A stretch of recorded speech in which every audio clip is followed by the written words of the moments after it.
Bueno, amigos gimnasianos, quiero introducir esta charla de la tarde de hoy sobre aspectos interesantes de la pandemia. Nuestros conferencistas son Felipe Gulnanetti, exalumno de la promoción 68, es biólogo, microbiólogo, magíster en parasitología tropical y diplomado en la Escuela de Higiene y Medicina Tropical de Londres. Actualmente profesor emérito de la Facultad de Ciencias en la Universidad de los Andes y director del Centro de Investigaciones en Parasitología Tropical. Asesor y consultor para la OMS Ginebra y para la Organización Panamericana de la Salud, miembro de número de la Academia Colombiana de Ciencias Exactas, Físicas y Naturales y de la Academia Española de Ciencias y miembro adjunto Academia Colombiana de Medicina. Autor de 136 artículos en revistas científicas indexadas, 4 libros y 6 capítulos en libros. Nuestro segundo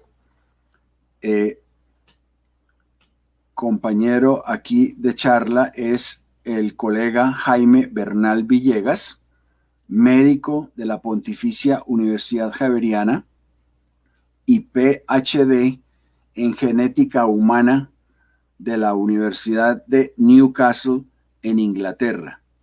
En 1980 fundó lo que es hoy el Instituto de Genética Humana de la Universidad Javeriana. Creador y líder de la expedición humana que ha estudiado y documentado la diversidad humana colombiana.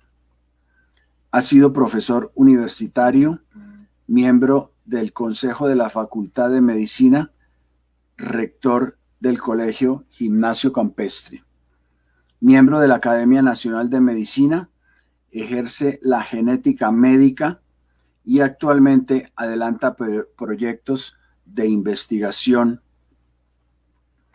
con la Universidad del Sinú, con sede en Cartagena. Él está viviendo en Cartagena. Ha publicado más de 100 artículos en revistas científicas nacionales y extranjeras y ha sido frecuente invitado como conferencista en múltiples foros nacionales y extranjeros. Les decía yo a los dos conferencistas y para los que están participando en esta tarde que yo soy Alberto Vargas, médico de la Universidad Nacional, bachiller del Gimnasio Moderno de 1963 y actualmente estoy en la Junta de la Asociación de Exalumnos del Gimnasio Moderno. Bienvenidos entonces nuestros dos amigos y colegas conferencistas y todos ustedes los participantes. Bueno, Alberto, pues muchísimas gracias por la introducción. Un privilegio para mí estar en compañía de ustedes y de Jaime, a quien conozco ya desde hace muchos años.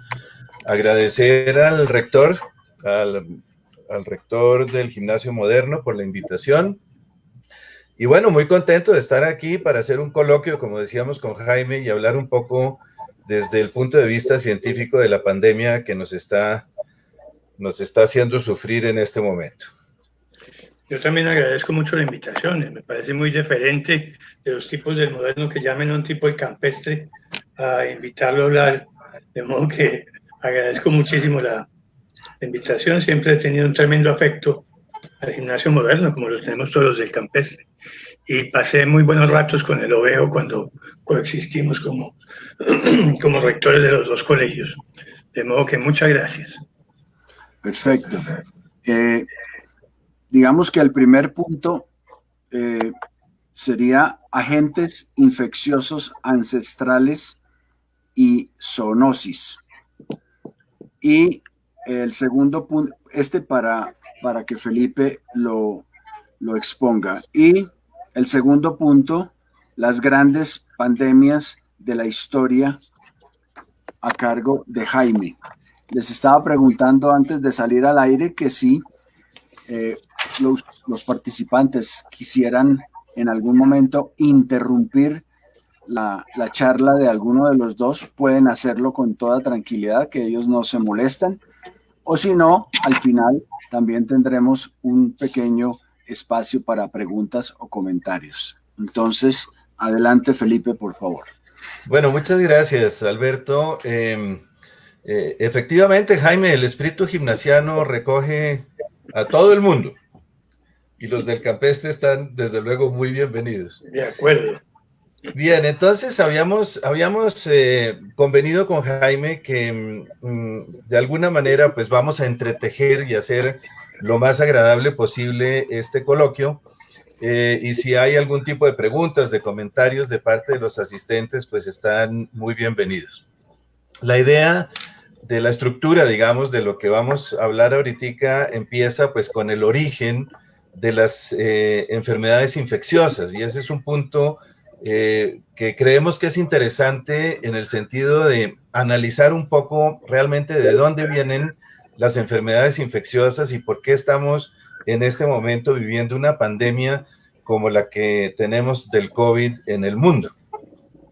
Y esto se remonta a miles y millones de años atrás. Pensemos por un momento que nuestro planeta tiene una edad de 4.500 millones de años y hasta el día de hoy, pues han pasado una serie de eventos en el planeta, eventos biológicos tremendamente importantes que vale la pena considerar. Lo que conocemos, por ejemplo, como bacterias, seres unicelulares, que están tan ampliamente difundidas en todo nuestro planeta Tierra, pues tienen aproximadamente 3.500 millones de años de estar en el planeta. Nos llevan una ventaja gigantesca. Organismos más sofisticados, más estructurados, como los parásitos que producen la malaria, por ejemplo, 1.500 millones de años de estar en nuestro planeta Tierra, al igual que animales, mamíferos y toda clase de insectos ya estaban poblando el planeta antes de que los humanos, nosotros, Homo sapiens, llegáramos. Nosotros llegamos hace alrededor de unos 150.000 años. Somos nuevos sobre el planeta y lo que nos encontramos al llegar al planeta es que tenemos toda esa variedad de animales, plantas, insectos, mamíferos, etcétera, que están ocupando distintos espacios en nuestro planeta Tierra. Entonces, ¿qué ocurre? Que empezamos, ¿no es cierto?, a intervenir, a hacer una intrusión sobre el ambiente silvestre. Empezamos a cazar los animales, empezamos a utilizar toda la oferta del medio ambiente y cuando ya circulaban muchos de los agentes infecciosos entre los animales que ya existían, o sea, las zoonosis, que es los agentes infecciosos que se transmiten entre animales. Cuando llega el hombre es un accidente en esa cadena de transmisión. Y entonces, al comerse, por ejemplo, un murciélago, que es el caso que nos atañe en el día de hoy, pues ese murciélago estaba transmitiendo, ¿no es cierto?, ese virus entre animales silvestres y el hombre, por puro accidente, entra dentro del ciclo de transmisión y se infecta. Y ese es el origen de la gran mayoría de las enfermedades infecciosas. Si nosotros pensamos, por ejemplo, en enfermedades muy conocidas como el dengue, como la fiebre amarilla, tienen su origen zoonótico. O sea, inicialmente se estaban transmitiendo en ese ambiente silvestre y es cuando llega el hombre a formar parte del ciclo de transmisión epidemiológica. Eso se llama, en términos generales, en epidemiología, un cambio, un salto de especies, se conoce como un spillover en inglés. ese salto de especie lo que hace es que los agentes infecciosos que estaban ocupando ese nicho entre animales, ahora tienen un nuevo actor que es el hombre, y el hombre entonces comienza a transmitir también ese mismo agente infeccioso a otros pobladores humanos. Entonces, los agentes infecciosos ancestrales en realidad son todos aquellos que conocemos hoy en día, y hago un paréntesis aquí porque nos faltan muchos más por conocer que vienen en camino, desde luego. Son y tienen su origen en ese ambiente silvestre, en ese ambiente selvático entre animales y hombres. De tal manera que lo que hacemos los parasitólogos, por ejemplo, y otros científicos, epidemiólogos, médicos, etcétera, es entender realmente cuál es la dinámica de transmisión y cuáles son los factores que están involucrados en esa transmisión zoonótica.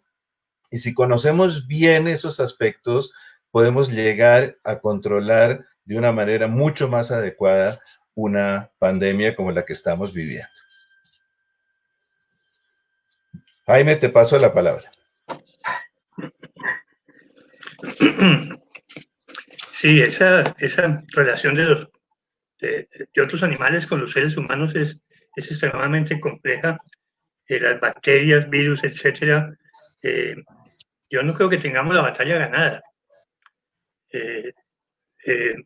Y se muestra por la cantidad de veces que la especie humana se ha visto atacada por estos distintos elementos.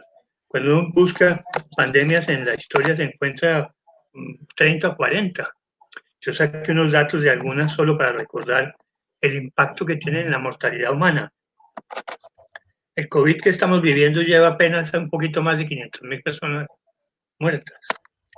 El HIV entre el 2005 y el 2012 mató 36 millones de personas. La gripe del 68 por la influenza, 1 millón. La influencia asiática entre el 56 y el 58, 2 millones. En la pandemia de 1918, la influenza, 20 a 50 millones de habitantes del planeta. La peste bubónica de 1346 mató de 75 a 200 millones de personas.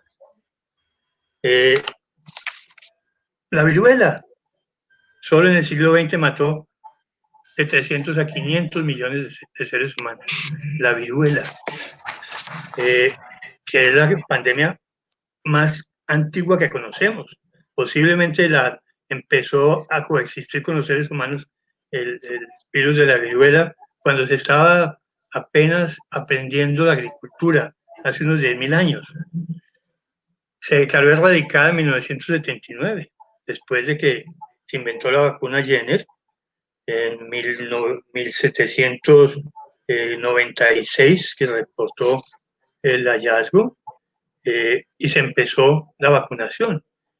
Dentro de eso hay una historia que tiene que ver con Colombia, y es la historia de la expedición de la vacuna que mandó el rey Carlos IV en 1803,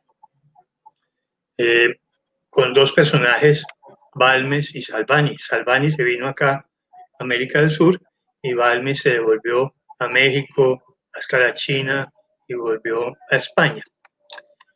Esa fue la primera acción realmente de salud pública que emprendió un Estado. Fue mandar a vacunar a toda América, a todas las colonias españolas, por cuenta del rey Carlos IV. Y lo hizo con la vacuna de Jenner. Y Jenner entregó la vacuna para que la trajeran a América, y la única forma que hubo de traerla fue traerla de niño en niño. Como que trajeron unos niñitos huérfanos de España con su institutriz, que era la que los manejaba en el orfanato, Isabel de Sendales, y vinieron cada semana, inyectaban un niño con la vacuna, le tomaban la linfa alrededor del sitio donde se había puesto la vacuna, con esa linfa vacunaban otro, y así llevaron la vacuna de aquí hasta Cochabamba, donde murió Salvani unos años después de su llegada a Colombia. Aquí en Cartagena estuvo un mes, un mes acomodado, seguramente, fíjense, la política también pensada, no ponían la vacuna en hospitales para que no se asociara con la enfermedad. Los primeros a los que les pedían que vacunaran a sus hijos y se vacunaran ellos eran a la élite del pueblo, los que daban la imagen. Y después hablaremos del impacto de esta epidemia, de lo que es el papel de los sabios de la tribu. Entonces, estos sabios de la tribu eran los primeros que se vacunaban. Y aquí una institución que se llamaba la Cámara, que era el equivalente a la Cámara de Comercio hoy en día, fue la que auspició toda la estadía de Salvani en Cartagena. Y se fueron por el Magdalena y bajaron hasta Nariño. Enviaron una gente a Caldas y Antioquia para que vacunara allá. Imagínense este proceso a caballo y en bote, vacunando con niños. Los niños que, como se tuvieron que partir en 2 expediciones, Balmes se fue a México y Salvani se quedó en América. Los niños que trajeron para Colombia, para empezar acá, eran 4 niños venezolanos. O sea que en esta situación de tensión en que estamos en nuestros 2 países, hay que volver a recordar la hermandad que nos une. Los niños venezolanos son los que transportaron la vacuna con que se vacunó de viruela a Colombia y a todo el resto del continente americano. Así es, Jaime. Dime. No, digo, ese es un dato muy interesante que, entre otras cosas, lo recoge Javier Moro en un libro extraordinario que se llama A Flor de Piel, que es exactamente lo que tú nos estás contando. Entonces, lo que yo veo que es muy interesante es realmente cómo se van aplicando diferentes estrategias para controlar las epidemias y pandemias a lo largo de la historia. Lo que tú nos cuentas es tremendamente interesante. Yo quería hacer referencia, en los años 50 del siglo pasado, teníamos una dualidad tremenda entre ciencia o no ciencia, y era exactamente el punto en cuando hubo un pico enorme, ¿no es cierto?, de polio en el mundo. Claro. El virus de polio estaba extendido tremendamente en toda la superficie del planeta, y hacia los años 50 en los Estados Unidos llegó a presentarse un dilema extraordinariamente importante para la ciencia. Dijeron, bueno, muy bien, o seguimos invirtiendo en pulmones de acero, porque en aquella época ya los respiradores, ¿no es cierto?, en realidad eran unas cámaras de acero absolutamente gigantes que tenían un costo enorme, o realmente vamos a invertir en un sueño. ¿Qué hacemos? ¿Vamos a invertir más en estos pulmones de acero o vamos a invertir en un sueño de alguien que estaba diciendo, que era Jonas Salk, vamos a hacer una vacuna? Y sabiamente, ¿no es cierto?, invirtieron una buena cantidad de dinero en la vacuna del polio, que fue efectiva 5 años después y que acabó realmente y erradicó el polio del planeta. Pero es un poco esa dualidad de dónde invertir los fondos, porque la ciencia nuestra está, y digo en general, ¿no es cierto?, está un poco abandonada en ese sentido. Entonces, hay que creer realmente en la posibilidad. Fíjate, hoy en día, 70 años después, lo que tenemos son 11 probables vacunas contra el COVID-19 que ya están en fase 1. Entonces, el avance de la ciencia sí se ve claramente que está apuntando hacia un filo bien interesante, y la vacuna probablemente la vamos a tener en, no sé, medio año, un poco más, pero no vamos a tener que esperar los 7 años como en el caso del polio. Pero fíjate la importancia del impacto social de esto. Los norteamericanos sostienen que la guerra contra la independencia la ganaron porque George Washington variolizó, no vacunó, variolizó a todo su ejército contra la viruela. Y ese es un hito histórico que ellos reconocen como, eso fue en 1776. De modo que usar la ciencia para el progreso social es algo que es muy, muy importante y que si no pasaba en los 50, tampoco nos está pasando ahora, Felipe. Ahora tenemos un divorcio enorme y la cantidad enorme de gente que no está vacunando a sus hijos, por ejemplo, hizo que el brote de sarampión en los Estados Unidos el año pasado fuera el más grande que se recuerde en muchos años de su historia. Piensan que la vacuna tiene plomo, que genera autismo, una cantidad de mitos que no son reales, de modo que tenemos la misma batalla hoy en día y por eso la frase con que yo quería empezar en la siguiente etapa de la charla hoy es una que le di a un médico norteamericano la semana pasada. Estamos librando dos batallas, una contra el COVID-19 y otra contra la estupidez. Y estamos librando esas dos batallas. Entonces la malaria, la viruela es un muy buen ejemplo de todo esto. No más miren la cantidad de gente, saqué varios personajes importantes que tuvieron viruela. Ramsés V, en 1157, la momia tiene toda la evidencia de que tuvo viruela. Mozart, Beethoven, la reina Isabel I, que murió de eso en 1562. Washington, Abraham Lincoln, Stalin, el emperador inca Huayna Capac, Gumilla, el padre Gumilla, que vino de España aquí, se metió en el Orinoco y escribió en 1735 el Orinoco Ilustrado, que fue semejante documento de lo que era la vida en América en aquella época. Moctezuma en Tenochtitlán, semejante ciudad, allá llegó la viruela y la trajo en un barco uno de sus enemigos, Pánfilo de Narváez. Trajo un esclavo negro que se llamaba Francisco Eguía, y ese fue el primer individuo que trajo la viruela a América y mató a Moctezuma. De modo que es impresionante cómo se mueve una bacteria de estas, un virus de estos, de continente a continente, en épocas en que se demoraba 2 meses en venir de Europa a América. Hoy que estamos en 7 horas en Nueva York, en menos de 7 horas en Nueva York, la capacidad de dispersión que le hemos dado a todos estos enemigos nuestros de poco tamaño es absolutamente enorme. La viruela se declaró erradicada en 1980. Sí, así es. Pero en 1978 fueron el último caso, los 2 últimos muertos de viruela, cuando se le escapa de la Universidad de Birmingham al laboratorio al profesor Betson el virus, sube a un piso arriba, se infecta una fotógrafa médica que había allí que se llamaba Janet Parker y se muere Janet Parker. Y el profesor Benson se suicida a los pocos días. De modo que fueron los 2 últimos casos de viruela. Ahora esa es una anécdota muy interesante. Sí, es una anécdota muy interesante, Jaime, y quería hacer énfasis en otro aspecto para concatenar algo que quiero comentar, y es lo siguiente. Un cura franciscano en 1850 o 51 contaba, ¿no es cierto?, sus anécdotas sobre la viruela en Bolivia, y él decía que una de las maneras más baratas de acabar con los grupos subversivos en el gobierno boliviano era dejar las ropas de las personas que estaban sufriendo de viruela para que se contagiaran y murieran pues los subversivos.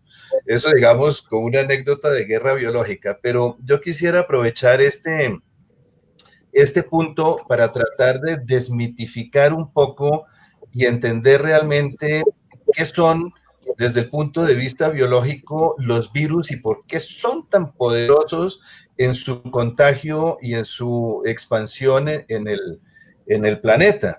Si lo primero que uno tiene que ver con cuidado es que los virus no son células, no son organismos vivos, son unos ácidos nucleicos flotantes que están por arriba y por abajo en nuestro planeta Tierra, y mirando las estadísticas, ¿cuántos virus hay en el planeta Tierra? Y la respuesta es que hay más virus, o sea, más ácidos nucleicos de estos flotando en nuestro planeta Tierra que estrellas en el universo. O sea, tenemos billones, trillones de virus que están permanentemente circulando en todos los niveles, mares, tierra, aire e incluso en la estratosfera. Y mutando permanentemente. Felipe.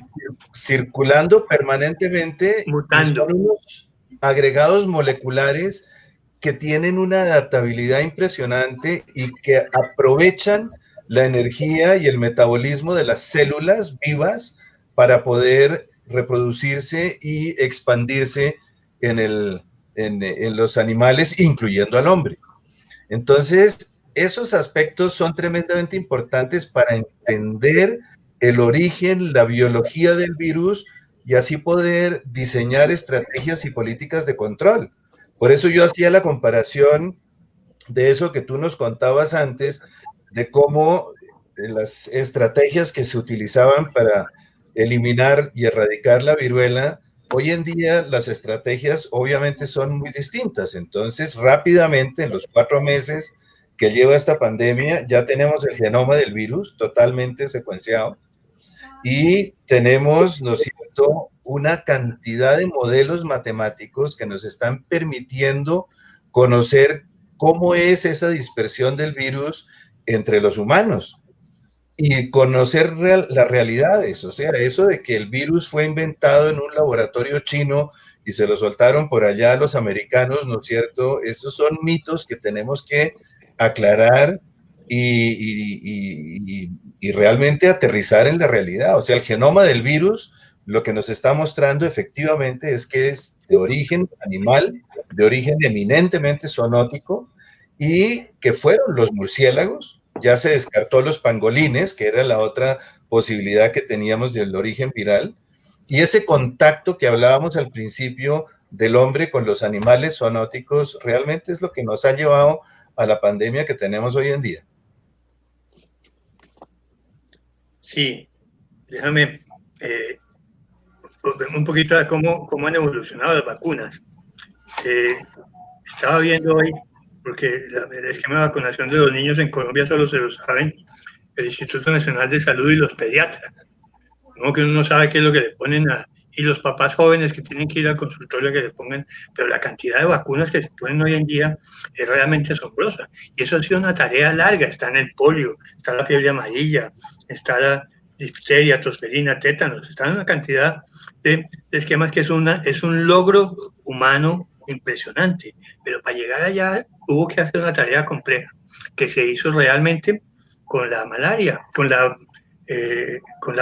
viruela, porque se empezó con la variolización, que era una técnica que se hizo en la China en el siglo III o IV, y era sacar pus de las lesiones de viruela y ponerlas en una telita en la nariz para inhalarlas. La ponían en la nariz derecha para los hombres y en la nariz izquierda para las mujeres. Un orden que uno no entiende a qué responde, pero que es bien curioso. Y eso se llamaba variolización. Esa variolización la conoció una inglesa, Lady Montagu, que era la esposa del embajador inglés en Constantinopla.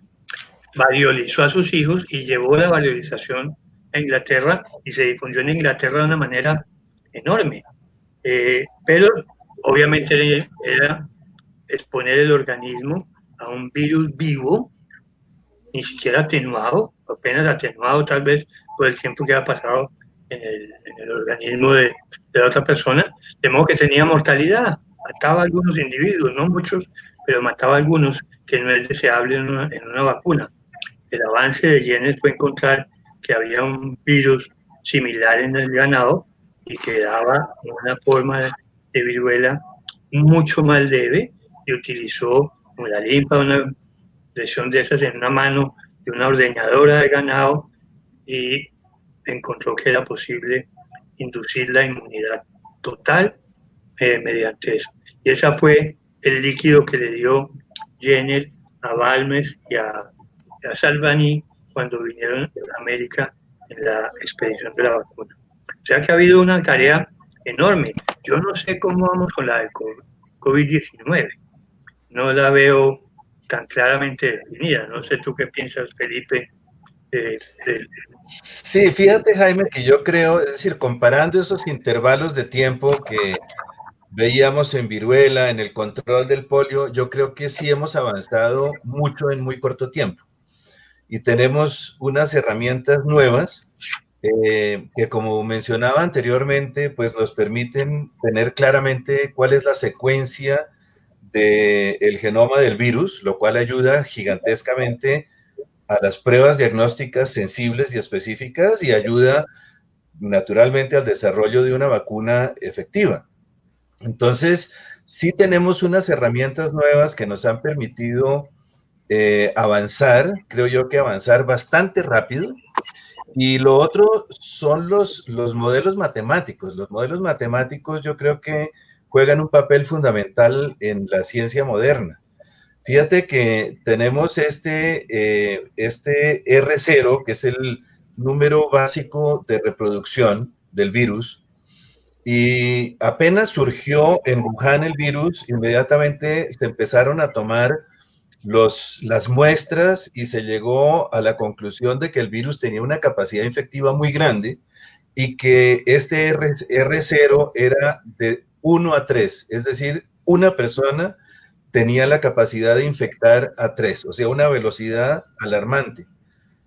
Lo más alarmante de eso es que si uno analiza los datos que están pasando hoy en día en Latinoamérica, y Colombia no es la excepción, es que ese número básico de reproducción es de 1 a 4.1. Es decir, una persona tiene la capacidad de infectar a 4.1 personas más. Eso nos lo demuestra el modelo matemático, lo cual es una herramienta muy buena para poder frenar de alguna forma, ¿no es cierto?, el contacto y el contagio de las personas.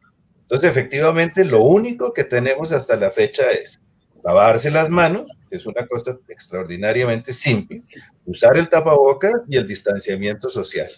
Pero eso viene, en realidad, a raíz de estos modelos matemáticos y de la infectividad misma que tiene el virus de propagación. Estas tres medidas, a mi juicio, son muy sencillas para que sean aplicables en el común de la gente.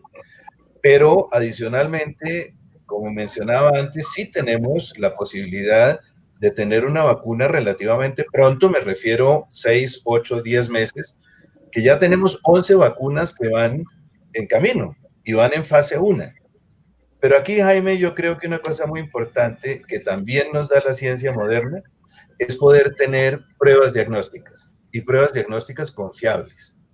Entonces, las pruebas que tenemos hoy en día son muy confiables porque hacen referencia directamente al genoma del virus. Entonces, estamos identificando realmente el virus como es. Y hay un trabajo muy reciente del grupo de la Universidad del Rosario que me pareció tremendamente interesante, y es que recogieron muestras, ¿no es cierto?, de los genomas aislados en distintos países de Latinoamérica. Y hay diferencias, hay muchas diferencias. O sea, el mismo virus que tenemos en Colombia no es el que está en Brasil, ni el que está en Paraguay, ni el que está en Argentina. Conservan algunas regiones en su genoma que son iguales, y eso permitió hacer, ¿no es cierto?, un filtrado para que las pruebas diagnósticas sean confiables para toda Latinoamérica, porque están utilizando esas regiones que son constantes. Entonces yo creo que hay avances en la ciencia moderna que nos están permitiendo mitigar de alguna manera, ¿no es cierto?, la expansión del virus. Y claro, esas mismas mediciones, esas mismas estudios de diversas cepas en distintas partes es lo que nos permite la trazabilidad del origen de estos y de dónde vienen. De modo que es lo que permite saber que la mayoría de los virus que llevaron a los Estados Unidos no venían de la China, sino que venían de Europa. Y se puede entonces mover y hacer un mapa geográfico de cómo se han venido moviendo eso. Y vuelvo otra vez a las pruebas diagnósticas, porque es muy interesante que las aclaremos, porque están disponibles para todo el mundo en cualquier parte. La prueba diagnóstica por excelencia es la prueba de PCR en secreción nasal o de garganta. Es una prueba buena de laboratorio tiene que ser altamente sensible y altamente específica. Ojalá fuera 100% sensible y 100% específica. 100% sensible es que mida todos los encuentre, le haga diagnóstico a todos los pacientes que lo tienen y a ninguno que no lo tenga es la especificidad. De modo que una prueba sensible y específica altamente es perfecta. La prueba de PCR en eso es altamente sensible y altamente específica. Hay otra prueba que está disponible en todas partes, que es la prueba serológica en sangre, que mide la respuesta de inmunoglobulina G y de inmunoglobulina M. Es una prueba que le dice a uno no si tiene la enfermedad, sino si la tuvo y más o menos cuánto hace que la tuvo. Porque la primera respuesta inmunológica del ser humano es con IgM, de modo que se acaba de tener la enfermedad, tiene IgM alta, pero todavía no tiene IgG, porque la IgG viene más tarde, la inmunoglobulina G viene más tarde. Y si ya tiene IgG y IgM, es porque hace más tiempo tuvo la enfermedad. Entonces esa no nos dice si la tiene, sino si la tuvo, y si la tuvo más o menos hace mucho o hace más poco. Esa prueba no es tan sensible y específica porque hay varias formas de hacerla. De modo que cada uno de los métodos de medición de eso tiene una sensibilidad y una especificidad que hay que conocer para ver si las pruebas son adecuadas o no son adecuadas. Entonces, si uno se va a embarcar en eso, tiene que saber qué pruebas son buenas y apoyarse obviamente en el nombre del laboratorio donde van, etcétera, que le dicen mucho de eso. Eso es clave, Jaime, porque una buena prueba diagnóstica, pues sensible y específica, es la que nos permite realmente detectar dónde están los casos. Claro. Y de alguna manera, pues hay muchas instituciones que están ayudando. Nosotros desde la Universidad de los Andes tenemos un programa que se llama Covida y estamos haciendo una cobertura gigantesca. Ya pasamos de 15,000 pruebas, ¿no es cierto?, que se están realizando principalmente en Bogotá. Y aquí es donde vienen los epidemiólogos a jugar un papel tremendamente importante, y es detectar aleatoriamente, ¿no es cierto? Se hace estas pruebas, este examen diagnóstico, para saber realmente dónde están los casos de infección. Y al conocer realmente dónde están esos focos de infección, entonces se pueden hacer algún tipo de aislamientos y algún tipo de estrategias y políticas de control y de prevención. Entonces, esto, digamos, en la época moderna, en nuestra ciencia actual, ha jugado un papel absolutamente preponderante en el manejo. Fíjate que ya hemos visto, algunos sitios se cierran, otros se abren, etcétera, etcétera. Entonces se pueden ir tomando medidas, pero con un soporte científico, que eso es lo que tiene realmente el gran valor. Entonces, además, la ciencia hoy en día juega un papel absolutamente fundamental, porque la ciencia ha estado como muy opacada, muy reprimida, y hoy vemos cómo realmente la ciencia es la que está jugando un papel fundamental en salvar vidas y en entender cómo es la pandemia en nuestro planeta Tierra y cómo eventualmente prevenirla hasta que salga la vacuna, porque no tenemos antibióticos y no tenemos realmente ningún tratamiento que sea recomendable hasta la fecha. Además, Felipe y Jaime, perdón, interrumpo un segundo para comentarles a lo que decía Felipe de los factores que tenemos, digamos, los preventivos de adquirir la enfermedad, del lavado de manos, del aislamiento social, etcétera. Hay también unos factores que diría yo que deben tenerse en cuenta, y son las comorbilidades de la gente, o sea, aquellos seres humanos obesos, aquellos seres humanos diabéticos, aquellos seres humanos que tienen problemas pulmonares de base, pues son, pienso yo, y se está demostrando de esa manera, la edad también juega un papel importante, que son factores que favorecen el que esa persona sea más o menos susceptible a adquirir la enfermedad, ¿cierto?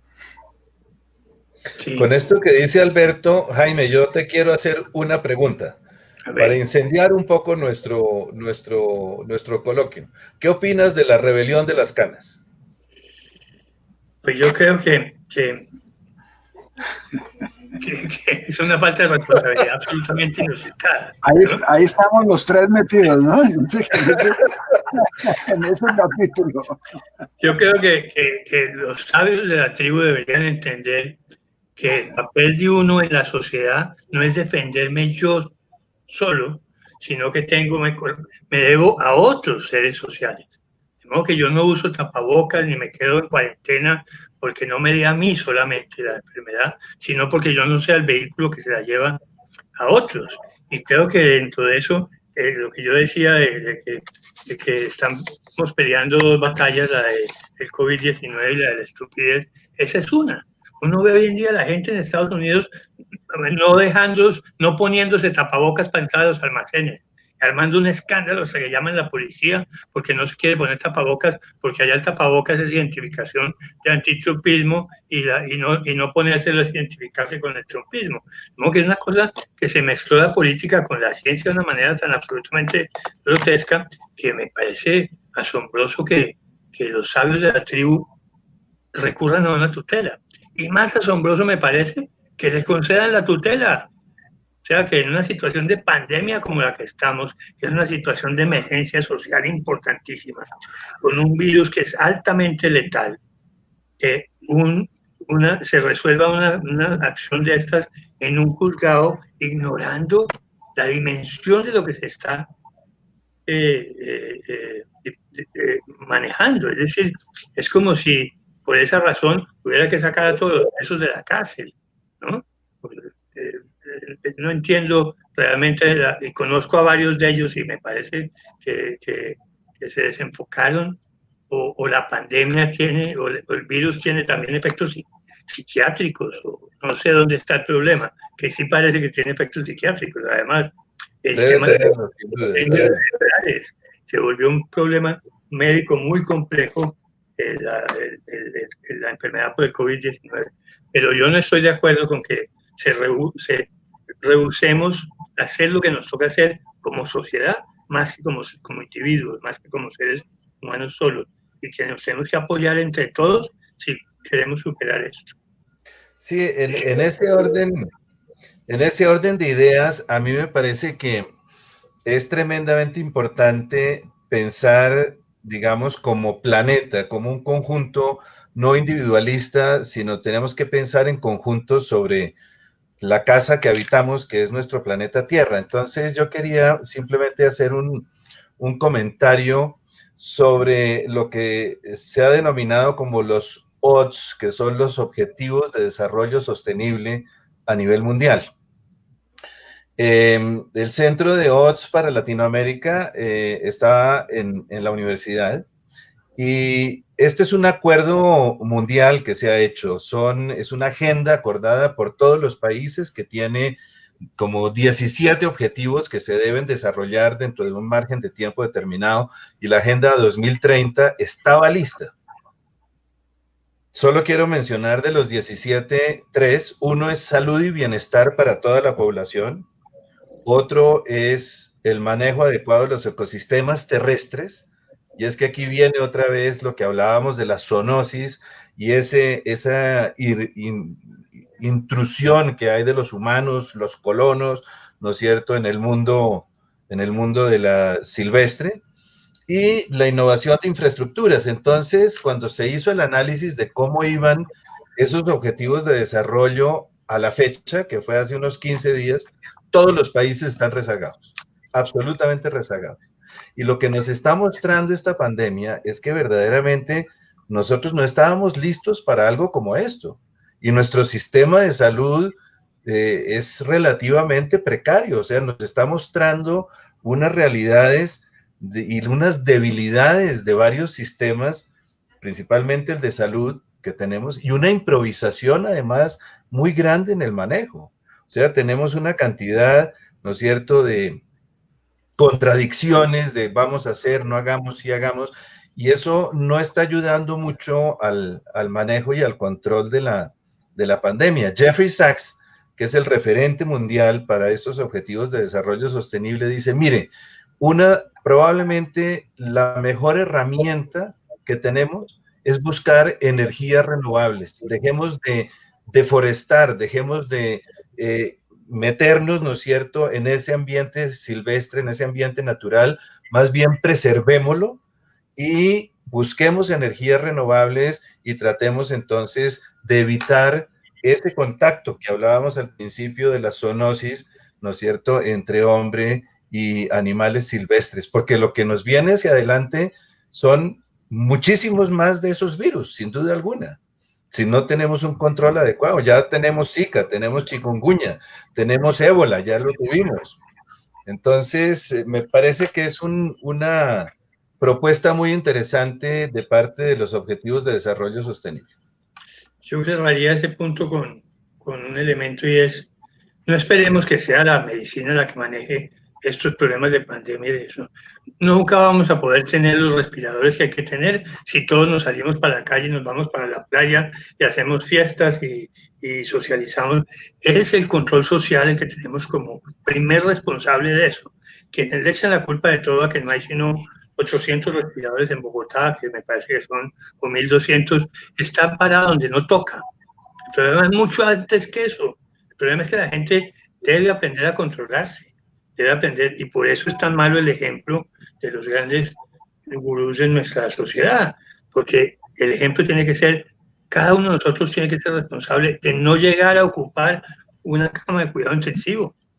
Por eso, si los de 70 años, que representamos solo el 4% de la población que adquiere COVID-19, pero el 50% de los mayores de 70 años se mueren, estamos haciendo una mala tarea ocupando camas de cuidado intensivo que deben estar ocupando jóvenes de 30 y 40 años que tienen mucha más expectativa de prestarle el servicio a la sociedad de lo que tenemos ya los de 70 o más años.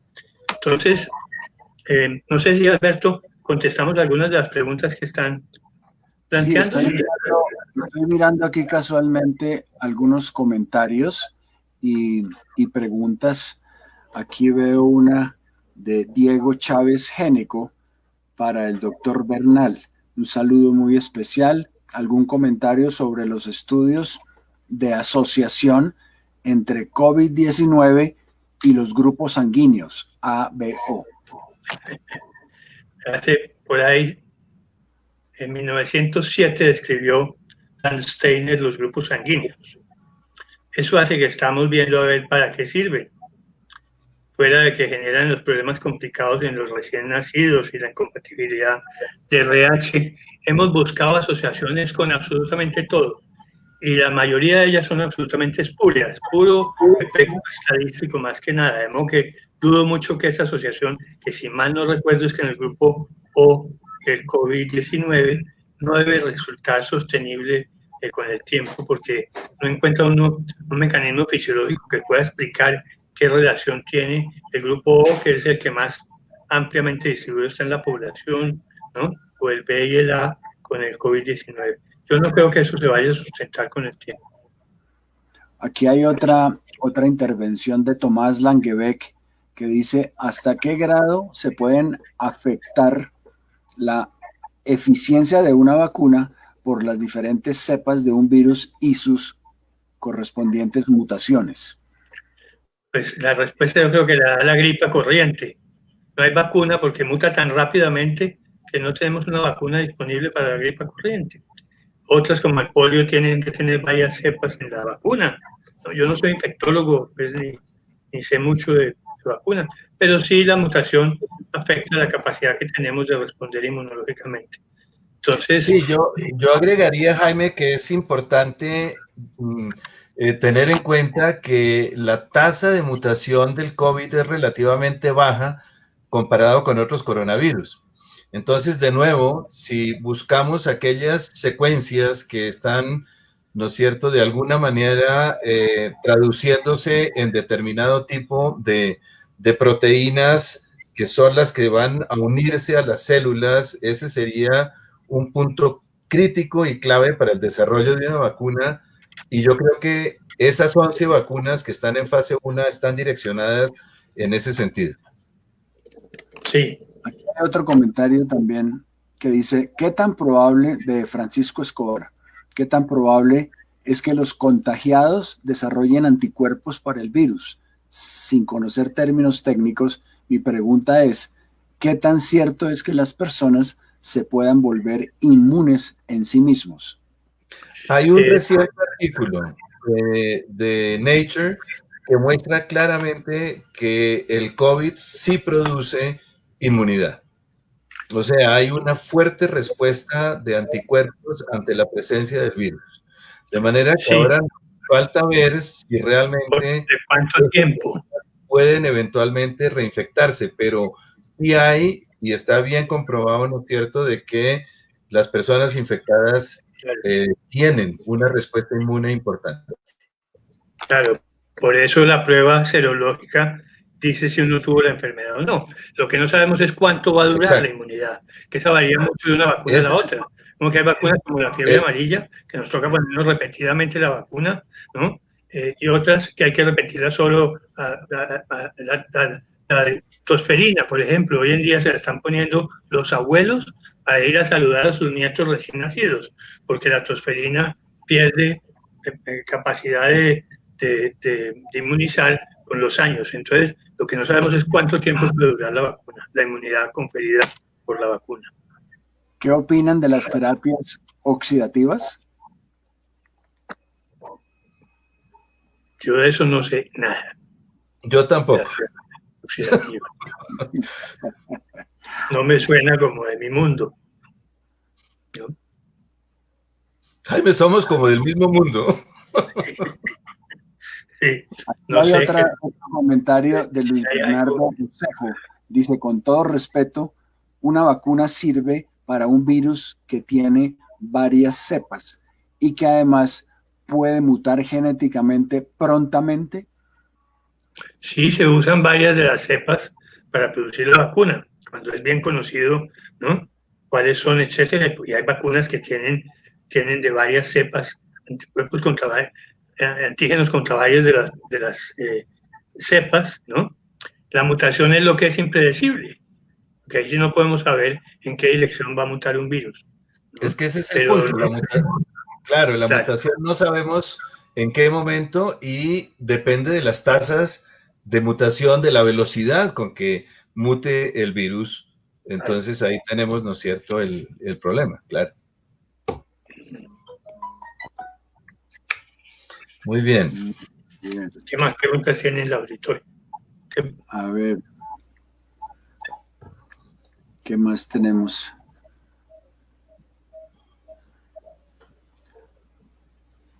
El virus se contagia por el aire. Sí, eso es noticia de la semana pasada.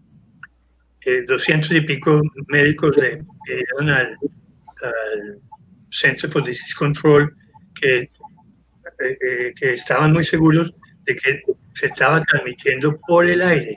No solamente los vómitas, que son pequeñas goticas de saliva que salen cuando uno habla o tose, sino el virus se mueve por el aire, como el de la gripa.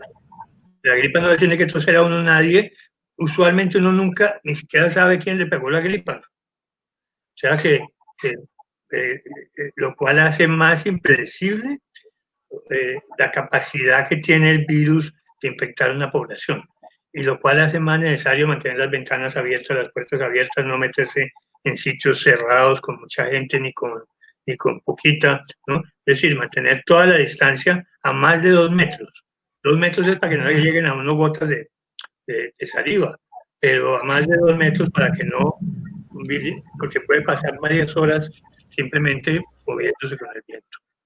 La pregunta es bien interesante y yo adicionaría algo más, y es que estos estudios para poder comprobar, porque se pensaba inicialmente de que no se transmitía el virus por el aire, otra vez muestran pues la riqueza y la velocidad con que la ciencia actual está trabajando.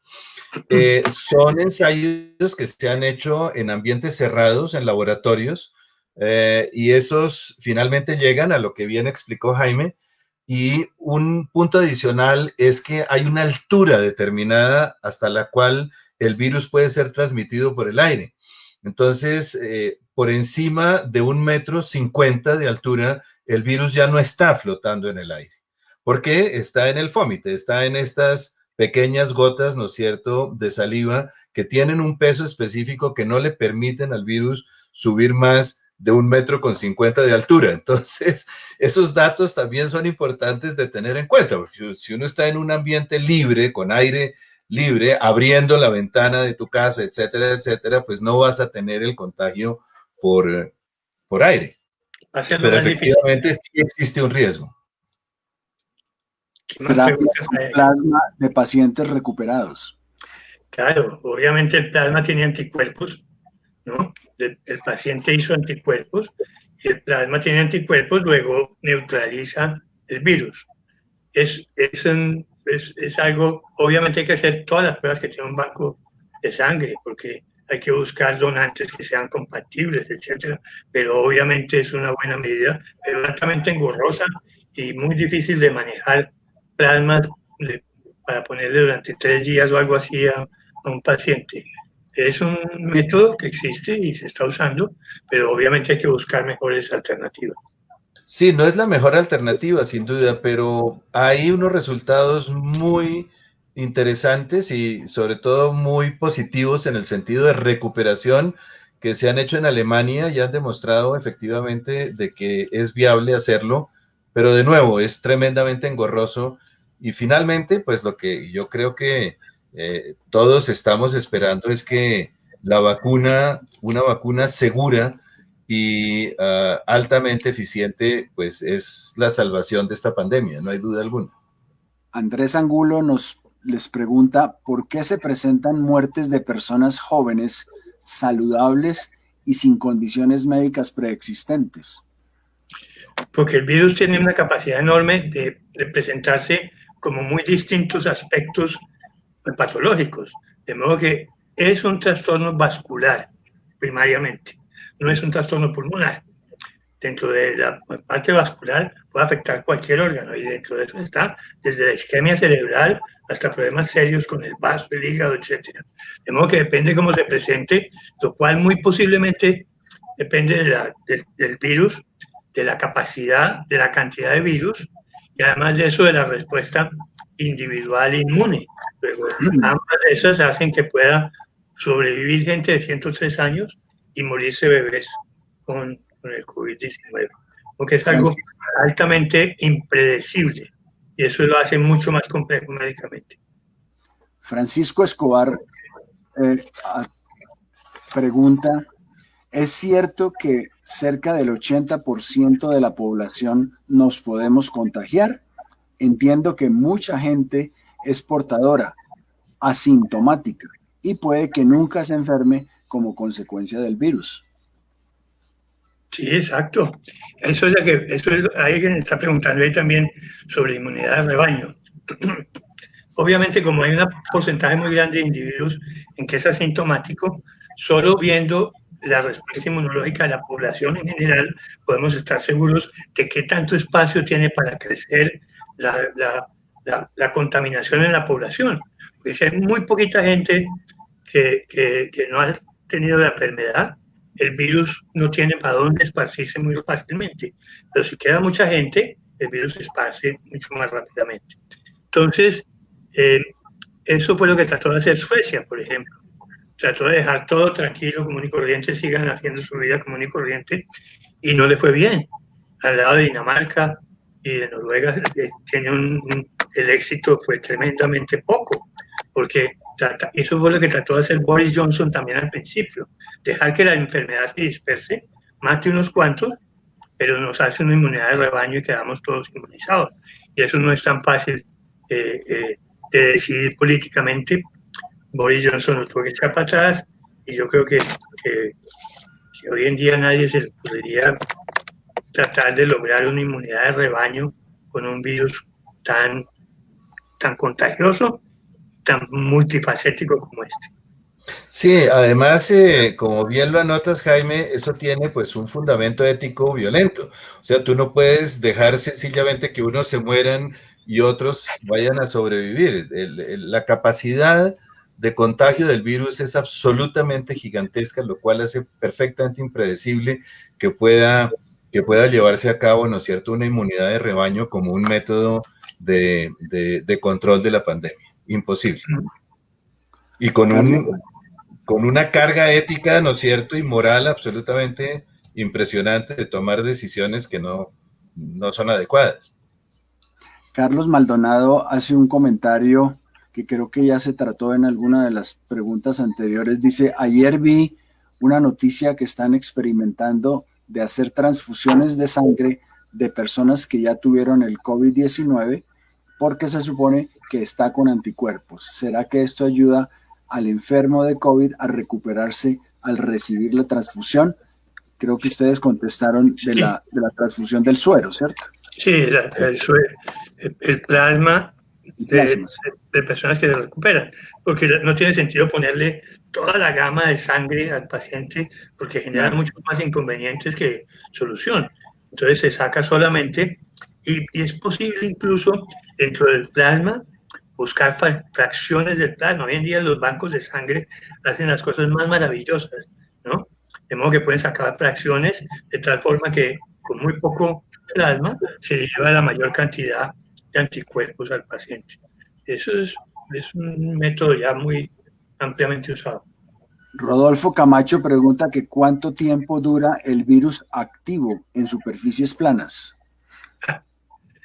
Como dependiendo, si mal no recuerdo, dependiendo del tipo de la superficie, hay unas en que dura más y otras en que dura menos tiempo. Me parece que en superficies metálicas y eso dura menos tiempo, pero no recuerdo exactamente. Sí, dura menos, yo no me acuerdo de los tiempos, pero sí depende mucho del tipo de superficie, desde luego, y sobre todo en superficies orgánicas, digamos, alimentos, frutas, etcétera, tiene un tiempo de duración mayor que en superficies de acero o en superficies plásticas, pero sí hay un tiempo de sobrevivencia, digamos, del virus que hay que tener en cuenta, y por eso la importancia realmente de tratar de lavar, ¿no es cierto?, todos estos productos que vengan de afuera para evitar cualquier tipo de contagio. Rafael Jordán Rueda pregunta que si es cierto que al mutar se debilita. Se puede hacer una mutación. Yo pienso, Felipe, ¿no sería raro que se suicidara el virus? Puede ser, es decir, las mutaciones, como sabemos, son totalmente azarosas, aleatorias, y puede ocurrir una mutación de ese tipo, sin duda. Ojalá ocurriera. Sí, pero está tan disperso ya el virus que harían todos los demás también. De modo que una sola mutación en un solo virus no nos va a dejar, no nos va a cambiar para nada la panorámica. No, y como decíamos antes, además la tasa de mutación de este virus es realmente muy baja. Bajita. Luis Bernardo Osejo insiste un poquito con la terapia oxidativa y dice, cuando me refería a terapias oxidativas en un componente, es un componente que oxida el virus, que detecta su pH ácido y lo desactiva. Lo que no sé es qué principio activo o qué fármaco pueda existir que hace eso hoy en día, ¿no? No sabría de esa posibilidad, ¿no? Bueno, aquí aparecen muchos más intervenciones de gimnasianos, pero básicamente es saludando a los conferencistas, felicitándolos por su intervención, y yo creo que hemos copado el tiempo que ustedes muy gentilmente nos han querido ofrecer, y darles las gracias por su maravillosa compañía, por sus consejos, por todos sus conocimientos que lograron transmitirnos, y bueno, invitarlos de pronto para una próxima oportunidad. Muy queridos los dos, y que tengan un resto de tarde muy feliz. Muchas gracias, fue una charla muy divertida. Muchas gracias, Alberto. Sí, muy grato haber tenido esta conversación. Y bueno, buenas noches. Hasta luego, Jaime. Hasta la próxima, Alberto. Muchas gracias. Muy agradable verte, Alberto. Felicidades, Felipe y Jaime, muy queridos, muy amables. Buenas noches. Buenas noches. Buenas noches.